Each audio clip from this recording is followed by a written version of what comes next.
ഒരു നാൾ ഗ്രാമത്തിലെ ഒരു കൂട്ടം ചെറുപ്പക്കാർ രാത്രിയിൽ കാടിനടുത്തുള്ള ഒരു ക്ഷേത്രത്തിൽ പോയി മടങ്ങുകയായിരുന്നു. വഴിയിൽ അവർക്ക് നിഴൽ പോലുള്ള ഒരു രൂപം മരങ്ങൾക്കിടയിലൂടെ ഓടി മറയുന്നതായി തോന്നി. പക്ഷെ അത് തോന്നലായിരുന്നില്ല, യാഥാർത്ഥ്യമായിരുന്നു എന്ന് തിരിച്ചറിയാൻ അവർ വളരെ വൈകിപ്പോയി. അവർ പേടിച്ച് നിലവിളിച്ചു, പിന്നോട്ടോടാൻ ശ്രമിച്ചു. പക്ഷേ ആ രൂപം അവരെ പിന്തുടർന്നു.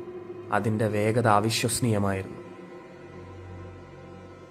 ഓടുന്നതിനിടയ്ക്ക് കൂട്ടത്തിൽ ഒരാൾ മറിഞ്ഞു വീണു. ബാക്കിയുള്ളവർ ജീവനും കൊണ്ട് ഓടി രക്ഷപ്പെട്ടു. പിറ്റേന്ന് രാവിലെ അവർ പോലീസിനെയും ഗ്രാമത്തിലെ ആളുകളെയും കൂട്ടി ആ സ്ഥലത്തേക്ക് എത്തി.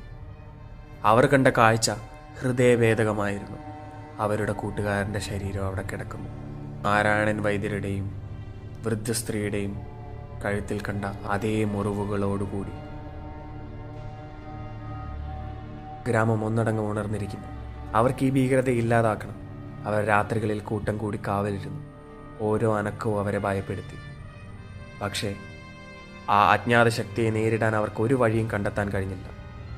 അത് നിഴലുകൾ പോലെ ഒഴിഞ്ഞു മാറി തൻ്റെ ഇരയെ കാത്തിരുന്നു.